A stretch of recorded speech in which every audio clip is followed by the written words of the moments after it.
You all set? So it's an honor to have you back. A friend of mine, Kid Rock, sometimes referred to as Bob.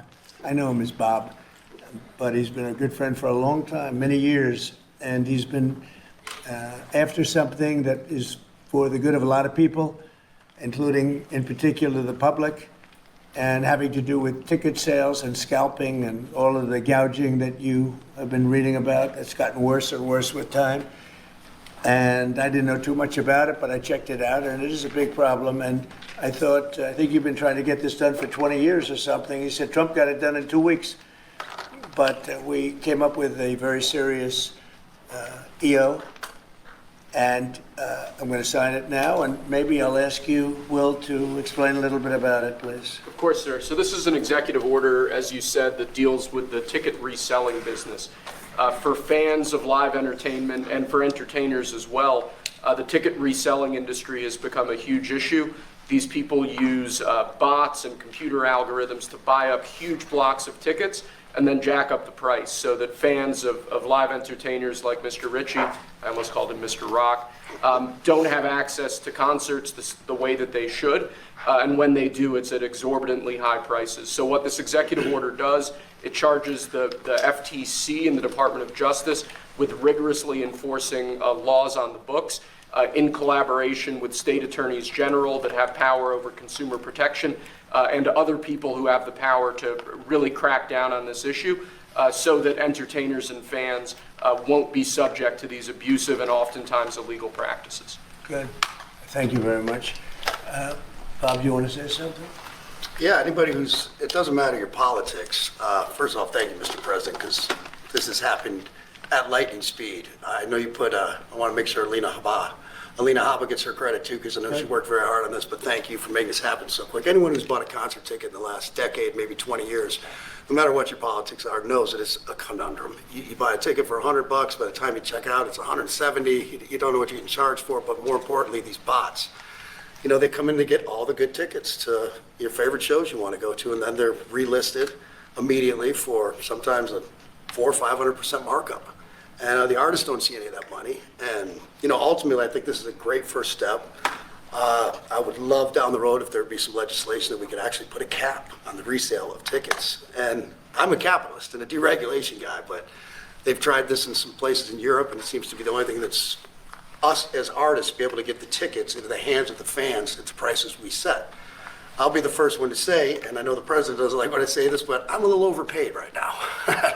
It's kind of ridiculous. I would rather be, you know, a hero to the working class people and have them be able to come attend my shows and give them a fair ticket price. I can't control that right now, so hopefully this is a step to really be able to make that happen. I know a lot of artists and a lot of fans who love concerts and music are going to be very appreciative of you taking this. And I think Bob is more interested in the fans and the people that are having to pay crazy prices than he is the artist. Maybe the artist a little bit, but the fans a lot. I've spoken to him over the years about it, and it's been, it bothers him. It bothers a lot of other artists too. I see the artists, and they go out with a $100 ticket and it sells for $2,000 the following night. And they seem to be able to sweep up the best locations too, which is pretty amazing. So they've only enforced that Bots Act one time, I believe. Yeah. A couple of years ago in New York City, I think we got a $2 million fine, and that's the only time they've enforced that act. And who's the primary culprit? Who sells these tickets? It's the scalpers. It's these bots go in and they're automated, so you're. But is there a company involved? You might not want to say. No. Well, there's reselling markets. Yeah. I think I know, Peter. But that's all right. Don't get them involved. Maybe they're more innocent than we think. Yeah? Well, if you think of it, like if Ticketmaster sells a ticket, if you buy a ticket and go to a show, you're in a lot of ways their worst customer. Because they make another 17, whatever percentage every time that ticket resells. So they don't want to enforce the Bots Act necessarily because they're making more money off it. The artists don't see any of that money, but that's not what I'm advocating for, is for me to make more money. I want the fans to have fair ticket prices, be able to go and enjoy more shows. I know people that they decide on a family vacation or going to their favorite concert once a year rather than, you know, my parents used to go see multiple shows when you could afford them back in their day. And I'd like to take my ticket prices lower, but if I set my ticket prices low, these bots immediately eat them up and they resell for hundreds of dollars more, and I'm just making these bad actors rich. Yeah. Well, I think this is a big step to getting it stopped. Do you have something, Brian? Yeah, I do actually. I actually feel that the consumer is going to take the money that they've saved and actually buy merch, which you guys have a big percentage of, or do concessions, which you guys split with the venue on that as well. So I think their We money don't goes share in for it. concessions a lot. But No? no, those are, we try to, but they don't want to share it in the beer prices and parking or any of that stuff. But the bottom line is there's money for everyone to be made. There's plenty of money to go around. You know, no one's going to really lose here. You know, Ticketmaster, if we can get a cap, they're going to lose some money. But I've already talked to the CEO, Michael, and he's given me his word. He's on board for it. I was talking to Jacoby with Papa Roach earlier, and by the way, he's a big fan of what you're doing, President Trump, digging into this whole scalping and the bots. A lot of musicians, and you can say that, they're with Kid Rock, sir. Good. I think so. A lot of people are. President Trump, Peter? would you ever wear a jacket like that? I don't know. I was thinking about doing it for tomorrow. We have a big event coming up, and I was thinking about doing it, but I'm not sure. So you recently bought a Tesla for White House staff I did. to use, but now there's all these domestic terrorists targeting Teslas. Are the staff scared to drive it? I don't think so. I haven't heard. They weren't complaining. I did buy one, and I let the staff use it. We have it parked conveniently, and one day we give it to Margot, one day we give it to Chamberlain, give it to Natalie, we give it to everybody around, give it to Dan Scavino, but he's got so much money it doesn't matter. But they love the car, and it's a great car, and it's made here. You know, it's made in the country. It's got a tremendous plant now in Texas, and he has one in California. Does a lot of his work here, and he's been really unfairly treated, in my opinion. I drive one. And Yeah. there's this other story, I know it's hypothetical right now, but if you were allowed for some reason to run for a third term, is there a thought that the Democrats could try to run Barack Obama against you I'd love for that. his third term? Boy, I'd love that. That would be a good one. I'd like that. No, people are asking me to run, and there's a whole story about running for a third term. I don't know. I never looked into it. They do say there's a way you can do it, but I don't know about that. But I have not looked into it. I want to do a fantastic job. We have 4 years, just about, almost close to 4 years. Time is flying, but it's still close to 4 years, and we're getting a lot of credit for having done a great job in the first almost 100 days. And we have some big things we're going to be announcing over the next 2 days that you know very well, Peter, and I think it's going to be something that's going to bring a lot of wealth back to our country, tremendous wealth back to our country, actually. And other countries are understanding it because they've been ripping us for 50 years, longer, but they've been ripping us off for years, right from the beginning. And I think this is going to be an amazing, you know, I call it a lot of different names, but it's really, in a sense, it's a rebirth of a country because how we could have afforded to do what we did. We help everybody, and they don't help us. I really, the term I like best probably is the liberation of America. It's the liberation of this country because it's incredible. Look, we have 36 trillion in debt for a reason, and that accumulates over a long period of time. So I think what you're going to be seeing over the next couple of days will be very inspiring to a lot of people. You know, they had a lot of auto plants being built in a certain country. I don't want to mention the country because we get along great with the country, but those plants aren't being built there anymore. They gave them up today and yesterday, day before, and they're building them all now in the United States. And we have many examples, not only auto plants. Chip companies from Taiwan are coming in, the biggest, Mr. Wei. He's big. I said, you are a smart guy, aren't you? I've been reading about him over the years, but he controls a large portion of the chip business, as you know. You don't get smarter. They're going to be investing $200 or $300 billion. Apple's investing $500 billion. You know, they always built their places in China. Now he's building here. I think because of you speak to Tim Cook, because of the election, but maybe more importantly because of the tariffs. You know, he's got really an obligation to do it. But we have many, many companies that you haven't even heard of. But I think we'll be at $5 trillion very soon. And if you think about this, we've never been anywhere near that. I don't know if we've ever been at $1 trillion. What do you mean by that? We're 500. What do I mean by a trillion? 5 trillion. What are you referring to, sir? I think that we're going to be at $5 trillion of investment. I think you're going to have investments very shortly. We're already 3.5, and we have commitments, verbal commitments for a lot more. And numbers like that have never been done in this country. And it's going to get harder. This is in 2 months.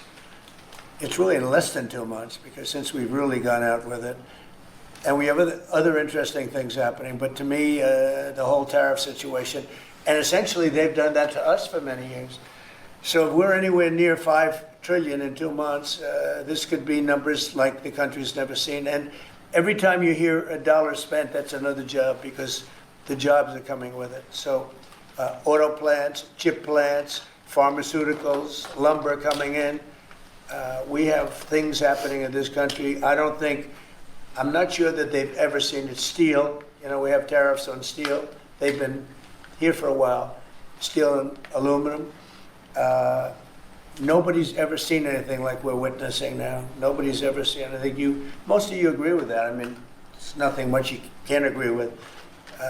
We have things happening in terms of jobs and investment, the likes of which I don't think we've ever seen. If you look at, let's say, $4 to $5 trillion in a period of a month and a half, that's even more than you do with your concerts, which are always sold out, right? Nobody's ever seen numbers. And think of it, where Apple's at $500 billion, as I said, but they always used to spend that money in China. Now they're spending it here. That means they're going to build. Now, they don't have any tariffs. Remember, there are no tariffs if you do your product here, if you build whatever it is in the USA. One of the things we're also trying to get is if you buy a car that was built in the USA, you get a deduction on interest. So if you go out and borrow money to buy a car, if it's built in the USA, never been done before, it's a big deduction for people that really aren't used to deductions, frankly, because people that buy cars like that are not big into the world of deductions, and now they're going to learn about deductions. So I think it's going to be great. Yeah. Mr. President, are you going to move ahead with a universal tariff or different individual tariff rates on a whole variety of different Well, you're going to see in 2 days, which is maybe tomorrow night or probably Wednesday, you're going to see. And they're reciprocal. So whatever they charge us, we charge them, but we're being nicer than they were. We have a lot of countries, friend and foe. I always say friend and foe, but the friend in many cases is worse than the foe. They took advantage of us. And we are going to be very nice by comparison to what they were. The numbers will be lower than what they've been charging us, and in some cases maybe substantially lower, but we sort of have a world obligation perhaps. But we're going to be very nice. Relatively speaking, we're going to be very kind. Mr. President, you met with the chairman. Somebody said that about me the other day. They said, who doesn't know me very well, they said, "You're such a kind person." And I said, "Say that again." They said, "You're a kind person."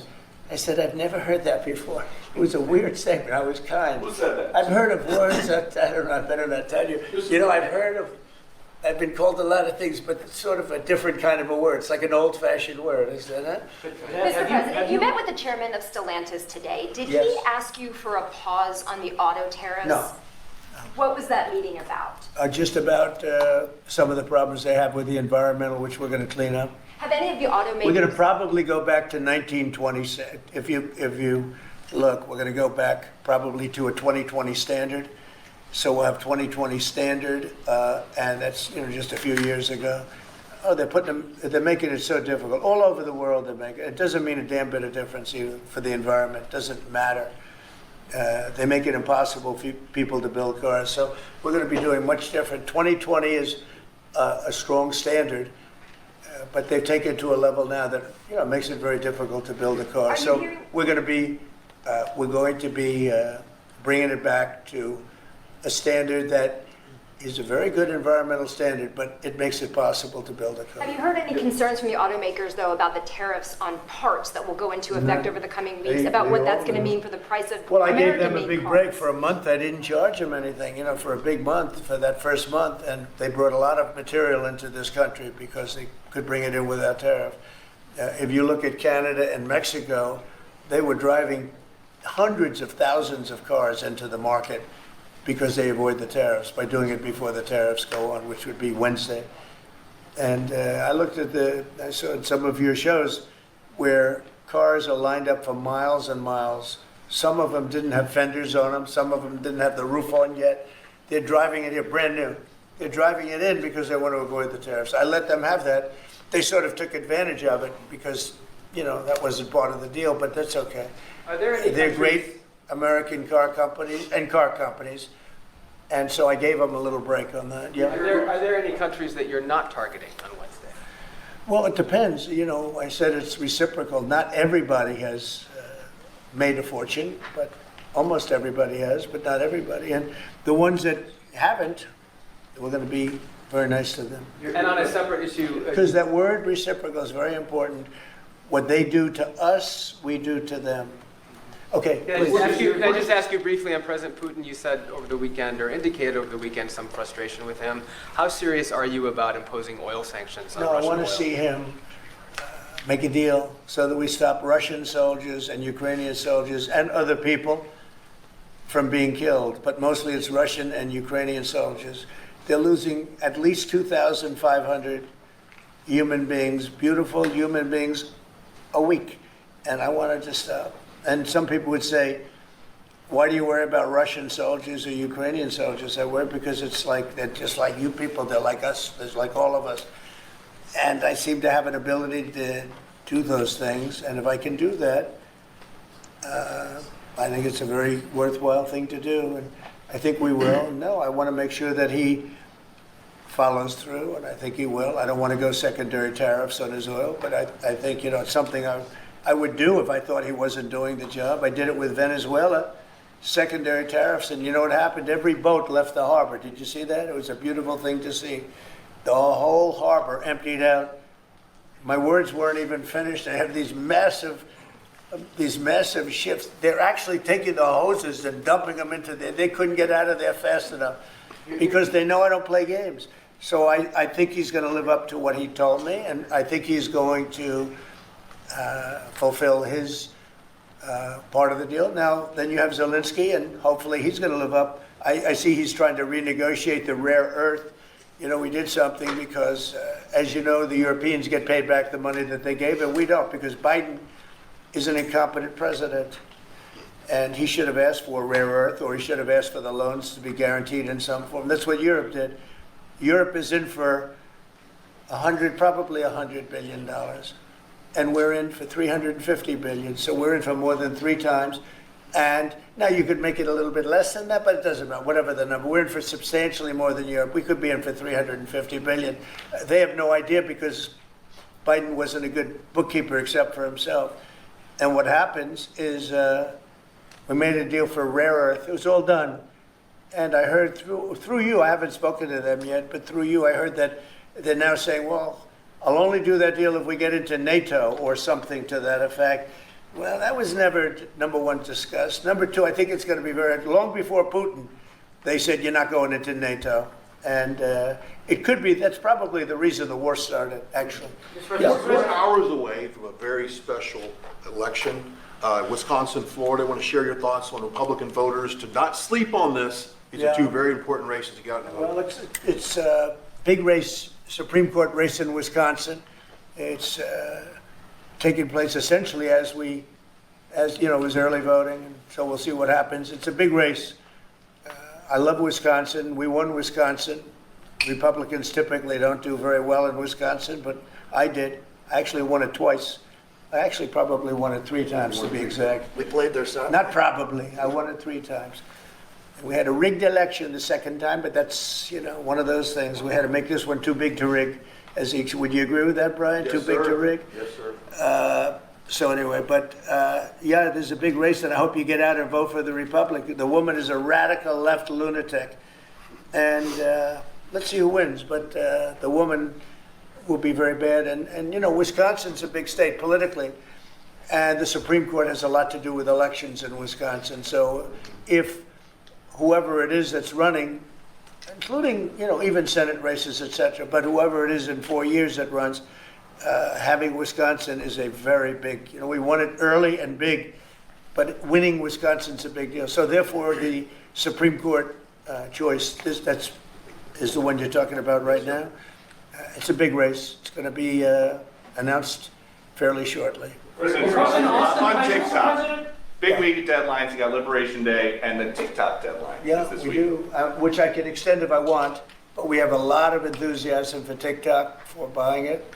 I think TikTok is good. I used it I was a great TikTok guy, and we won by 36 points, the youth. We won the youth, which Republicans don't do. Maybe it's because Kid Rock likes Trump, I don't know, but we won the youth by 36 points, and I attribute some of that to TikTok. Is the TikTok deal, the negotiations now, tied to a bigger tariff deal with China? No, but it could be. I mean, I've used tariffs for lots of different reasons, but I could see, 1 point in tariffs with China, big country, would be probably worth more than all of TikTok, as valuable as TikTok is. It's mixed up.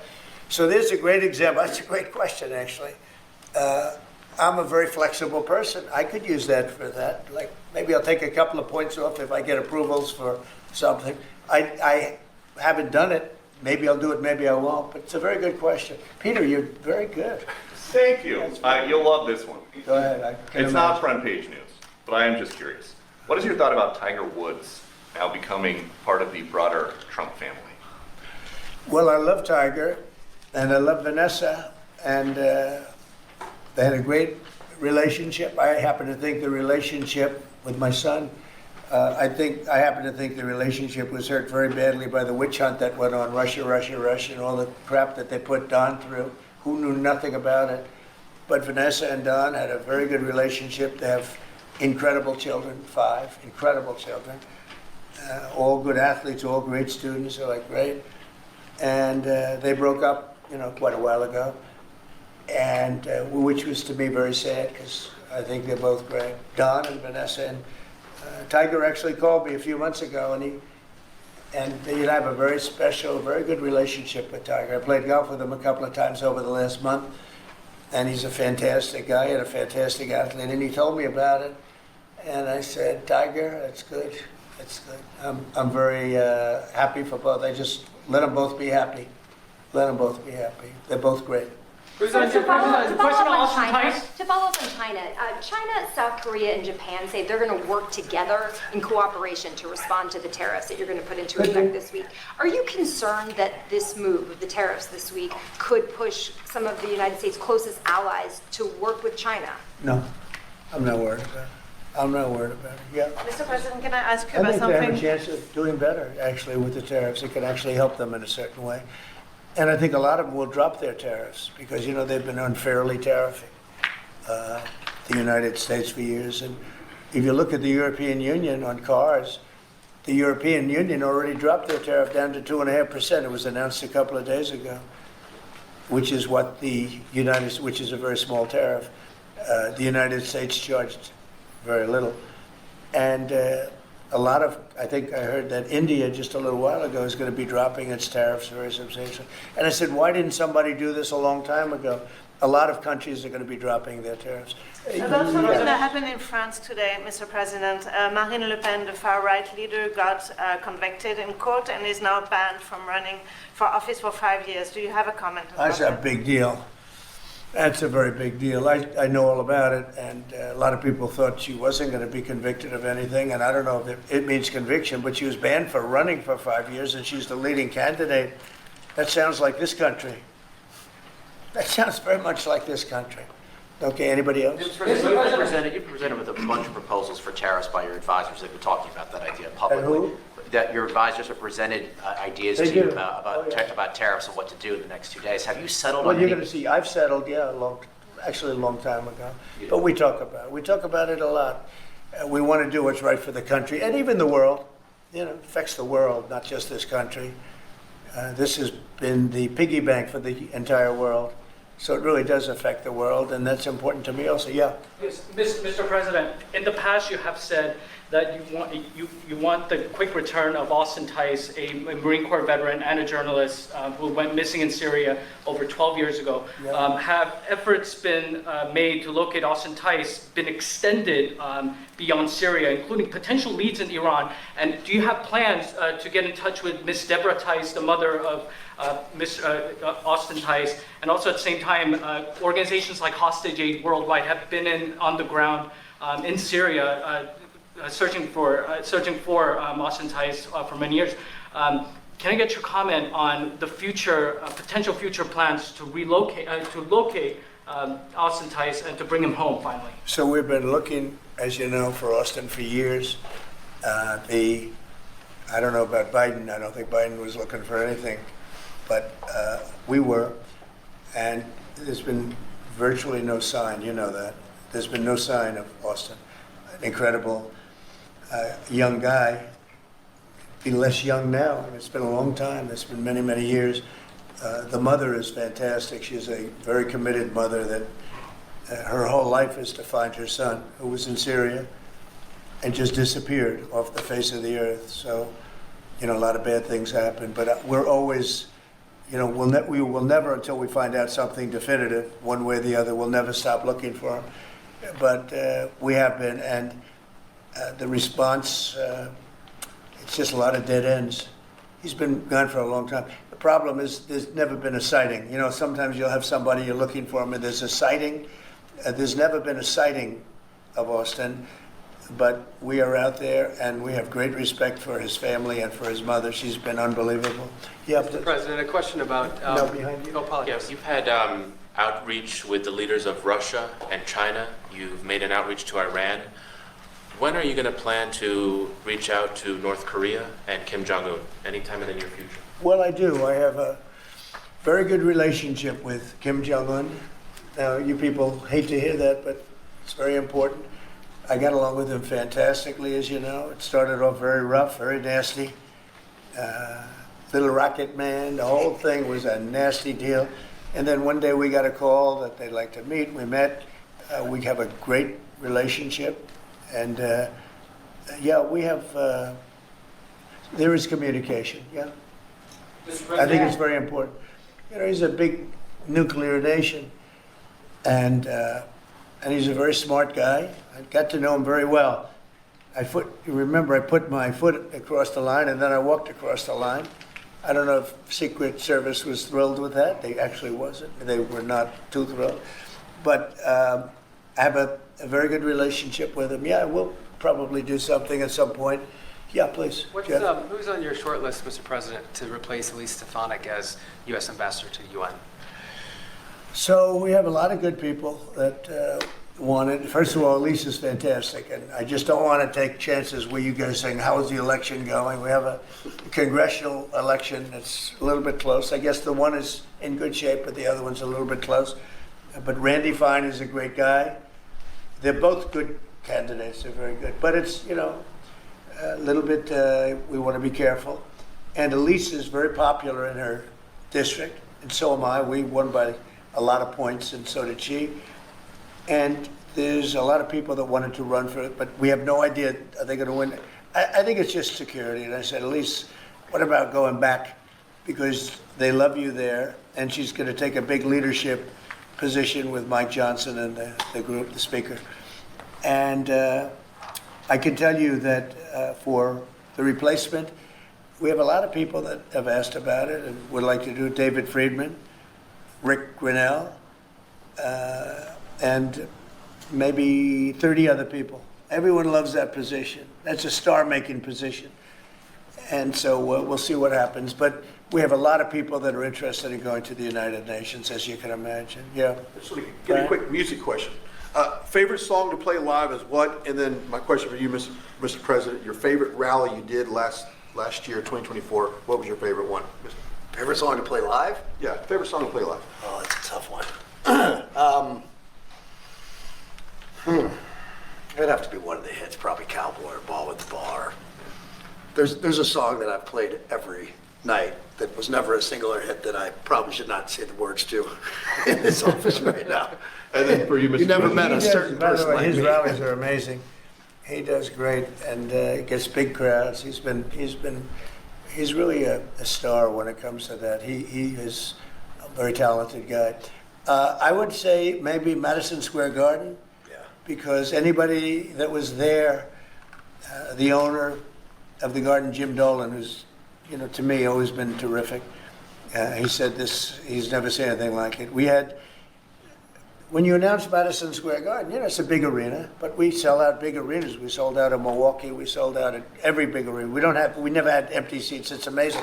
They talk about Bernie Sanders gets 2,000 to 3,000 people. Everyone said, these crowds, I get 107,000 people in New Jersey. In Butler, PA, we had over 100,000 the second time. We had 55,000 the first time. We have big crowds. I would say Madison Square Garden because I grew up in New York and the Garden is great. Jim Dolan treated us well, but everybody said that because I think I could have filled it up 10 times.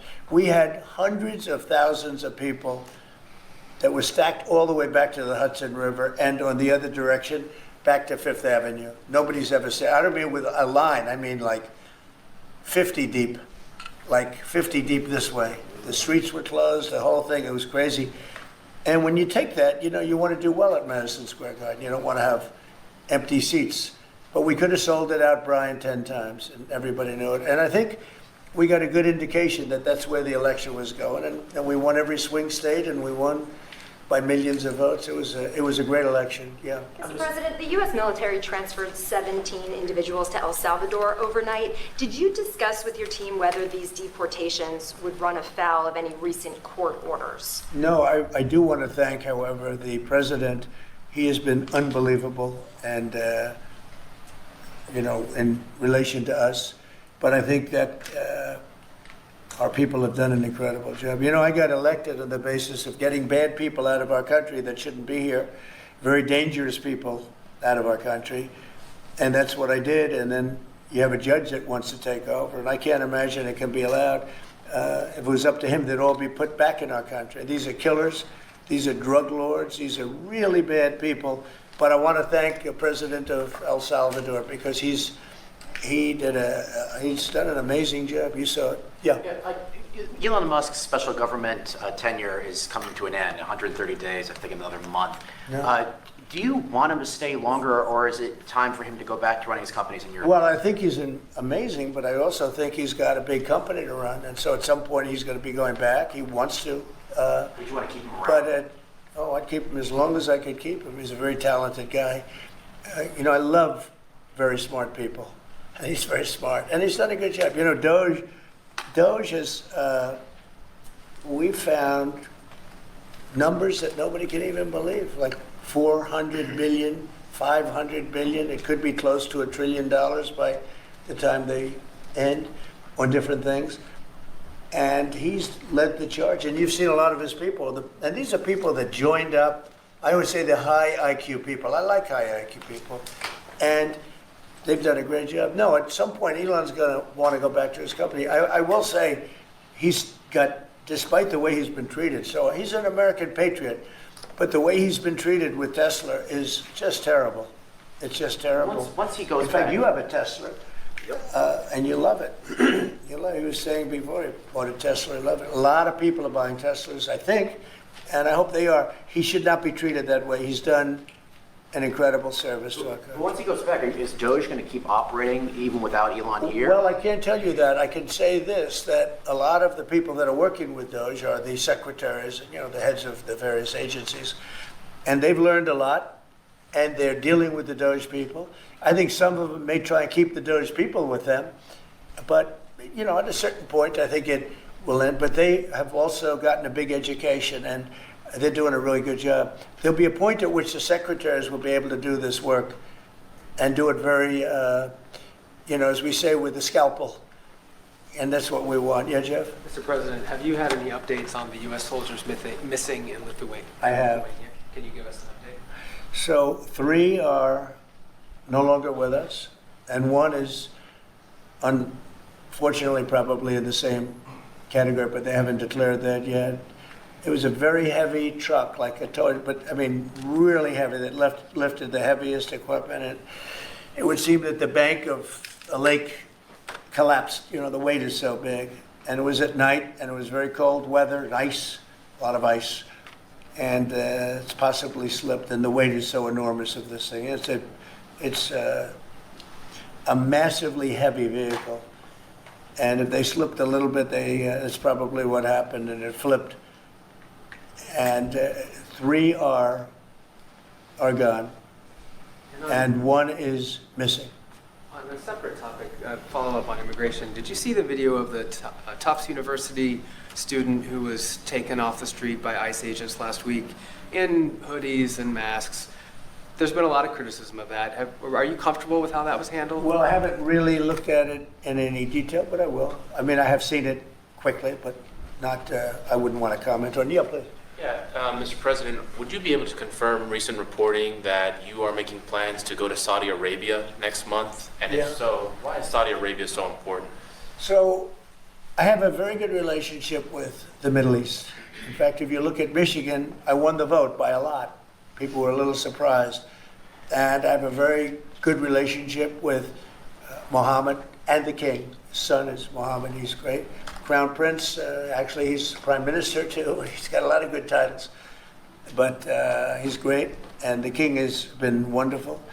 And if you remember, last time I went to Saudi Arabia, I put him first on the list because they agreed to buy $450 billion worth of American goods, military and otherwise. And they did, and it was an unbelievable day. It was in this gorgeous ballroom, and companies were there from many, probably 100 companies, and they were given anywhere from 40 or 50 million dollars to less, and more actually. In case some of them were given numbers that were just many times that amount. I think we had a couple of $20 billion deals and big stuff. And it's a very rich country because of oil.